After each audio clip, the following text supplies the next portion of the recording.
Thousands of Jews from around the world immigrate to Israel every year, but the transition isn't always so easy. Some new immigrants don't find a place for themselves in Israeli society and end up going back home.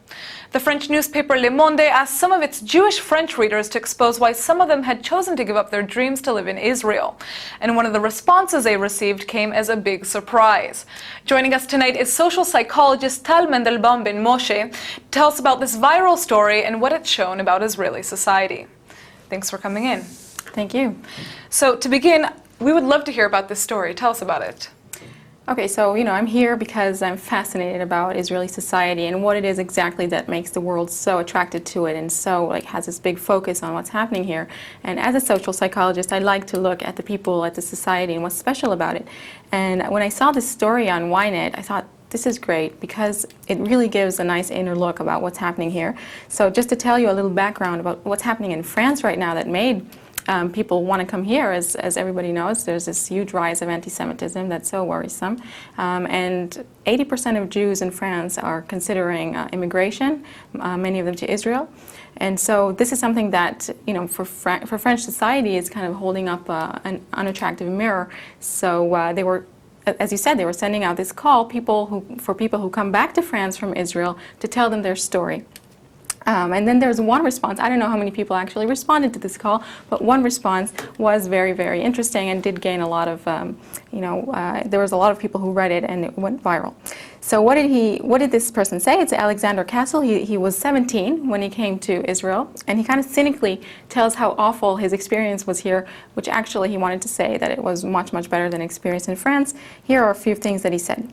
So first he said that the insistent weather here was terrible. For 10 out of 12 months that he could only beg for some of that, grayness and raininess of Paris. He got sunshine, he got happy smiles that were just induced by the summer weather here all year long. There's nothing he can do. It's really terrible. It's terrible. And then outside, just like in Paris, he walked around with his kippah, and his Jewish outlook, and surprisingly, nobody looked at him differently. He didn't attract the hatred and despise that he was used to attracting in France, which again was really hard on him, but he managed. And then, and this is my favorite part, the Israelis were even worse. This is what he says, not only did they not despise me, they treated me as a friend. And here, did you know that there's no actually last name to anybody? Everybody goes by their first name, and if sometimes you don't even have a first name. You just go by my brother or my sister.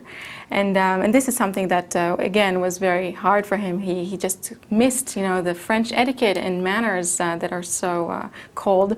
Well, you don't think about that. When you say your last name, it's an identifying factor about where you come from, and I guess it's more common to refer to that when you live internationally than it is here. So that's very interesting. And there's even no Mr. or Mrs. It's just everything is so personal and informal, and just much warmer.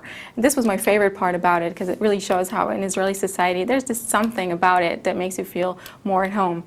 And then he tells about how he was admitted to the Technion, one of our higher education institutes, and there was no problem with his religion, no intolerance. And when he went to work in high tech, all they ever did was innovate. Again, very tiring. Innovation is it's something that you have to get used to. So why did he leave? Okay, I'll get to that. And the last thing that he was talking about is the French media and how it looked from France. It looked like everything was crazy here, but really when he walked down an Israeli street, he felt very, very safe, even too safe.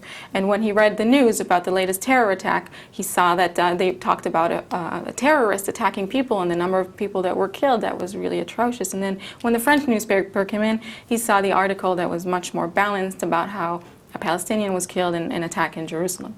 So he had a really hard time with the inaccuracy of the news here, so-called. And in short, you can imagine that when he went back to France, when he went back only for a visit actually to his family, to remember why coming to Israel was the best decision of his life. And that's what he had to say to Le Monde. The newspaper was asking for these stories. So really he said it in such a cynical but very pinpointed way. He wanted to show that Israel is different on the inside than what it looks like from the media, from the stories that you see on the outside. And what really grabbed me about this story is how he felt when he came here, how he felt to be called brother, how he felt to be equal for the first time in 17 years. He felt like he belonged.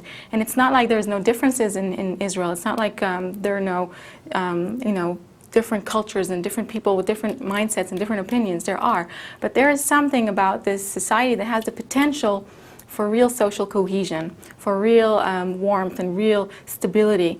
And I think this is something that the world needs so much today. If we look at what's happening, if we look at the threat of war that we're facing, at the terrorism, at the separation, the depression, what's really missing is that social component, that social vibe, that thing that makes you feel like you belong. That's the thing that makes us feel safe. That's the thing that makes us feel happy. So I really hope that with all this anti-Semitism and all this violence that is rising, we can all see this positive aspect of Israel more and more and bring it out. Because I think that will be good for people who make Aliyah, for people who live here, and for the world that has his eyes set on Israel and is looking for a model. Great. Well, so the final question is, did Le Monde actually publish what he wrote? How did it become so viral? I don't think so. I don't think it published it, and I don't know if it published any other stories, but the Jewish community picked up on this story, and it just became viral because it's an important message for people who come here, see Israel in a different light, and want to share that, and you know, open our arms to all our brothers out there. Absolutely. Well, thank you so much for coming in, and we look forward to having you back.